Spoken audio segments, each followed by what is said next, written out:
ఎందుకని క్రిస్మస్ పండుగను ప్రపంచమంతా జరుపుకుంటుంది?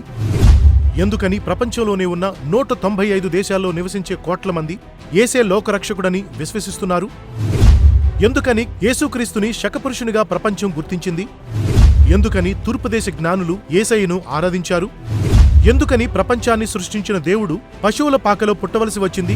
ఈ ప్రశ్నలన్నిటికీ జవాబు కొరకై రాబోయే డిసెంబర్ 25వ తేదీన కల్వరి టెంపుల్లో జరిగే ఆసియా ఖండంలోనే అతిపెద్ద క్రిస్మస్ ఆరాధనలో తప్పక పాల్పంచుకోరండి. మీరు కలిగి ఉన్న ప్రతి ప్రశ్నకు జవాబు పొందుకోండి, ప్రతి సమస్యకు పరిష్కారం పొందుకోండి. ముందెన్నడూ కనీ విని ఎరుగని రీతిలో కన్నుల పండుగగా క్రీస్తు జన్మ నాటిక ప్రదర్శన, అద్భుతమైన క్యాండిలైట్ సర్వీస్. మీరు రండి, మీ స్నేహితులను, మీ బంధువులను తప్పక ఆహ్వానించండి. ప్రపంచాన్ని సృష్టించిన దేవుడే ఈ భూమి మీద ఉదయించిన పర్వదినాన్ని పరిశుద్ధంగా ఆచరిద్దాం, ప్రభువును ఆరాధిద్దాం. రాబోయే డిసెంబర్ 25వ తేదీన క్రిస్మస్ ఆరాధనలు ఉదయం 6 గంటలకు, ఉదయం 9 గంటలకు, మధ్యాహ్నం 12 గంటలకు, సాయంత్రం 6 గంటలకు Calvary temple Khammam, Yellareddy function hall, Warangal bypass road, Naidupeta circle, Khammam.